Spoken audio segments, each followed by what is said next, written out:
Hey, what's up, everybody? It's BDF44 coming at you with another video. Making breakfast right now, hoping I don't burn anything. But I just wanted to congratulate Andrew Luck on a really fantastic career. He's calling it quits. Stand-up character, and I don't blame him. I've said for a very very long time, and everyone else has too, not just myself. The Colts needed to get Andrew Luck an offensive line. He was taking punishment.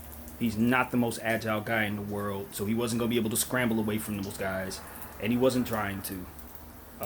He had a big body and no offensive line, dude, so he was taking punishment uh, pretty much every game, every play.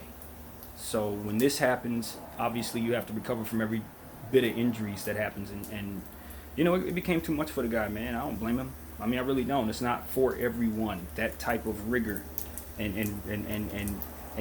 pain isn't for everyone. And you got to keep in mind, the Colts, though they had gotten better, had not gotten to a place where they could really contend for a championship. I don't believe. I don't follow football closely like I do basketball, so I would need someone to actually school me on that more so. But just from the outside looking in, I'm a fantasy basketball player, so I look at what they have from that perspective, and I just felt like they could do a whole lot more defensively, particularly to help him out. And I just don't understand why it took them so long to get an offensive line in front of this guy. That's really what this comes down to. I don't think he retires today or yesterday, I should say, if he's playing with an adequate offensive line for the past 6 years. That's what it really came down to. It wasn't that they weren't winning. It wasn't that he wasn't happy. It wasn't that he didn't love Indianapolis. Um, it just comes down to not wanting to continue to take punishment, man.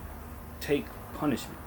And so I salute him. I think he made the right decision for himself. It was obviously taking a mental toll on him, the entire process, as he said. And, at the end of the day, you just want a guy to be able to live their life without being miserable.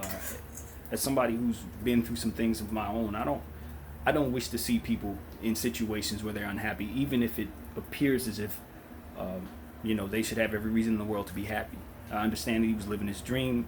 I understand that he was playing for, a fairly solid team for the most part, a decorated franchise for the most part, someone who had been to the Super Bowl.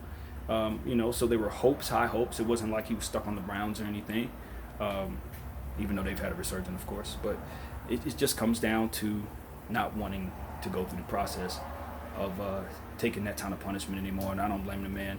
So congratulations on the great career.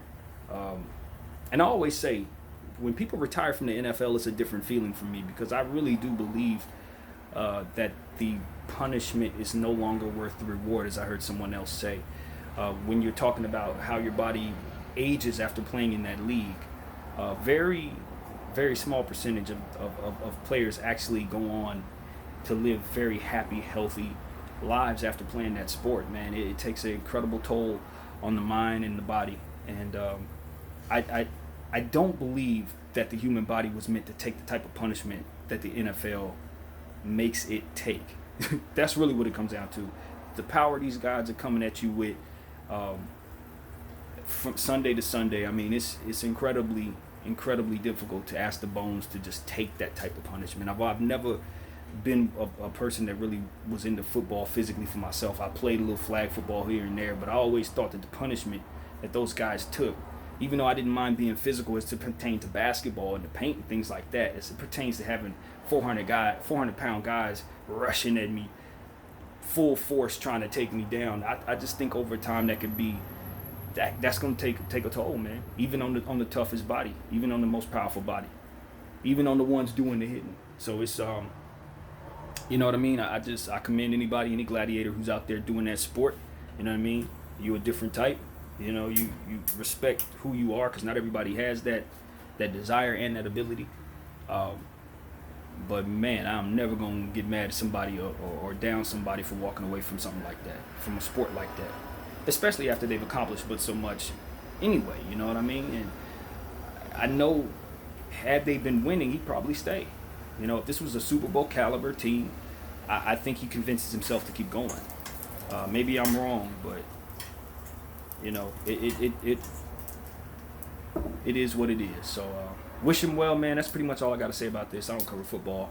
so I wouldn't be able to give you much more than that. But I think it kind of sucks because I drafted all of my fantasy teams. I play fantasy football and fantasy basketball just because I really, honestly, love drafting. I love concocting teams. So even if I'm not going to really pay much attention throughout the season, this year, this time around is really my favorite time of year in terms of paying attention to fantasy sports because I get to put them teams together. So I do both sports, and I had Andrew Luck on 2 teams, so I didn't get bit so bad. I got a lot of teams, and he was only on a few. So yeah, man, hope everything works out for him going forward, man. And that's pretty much it. BDF coming at you. Thanks for watching. Peace.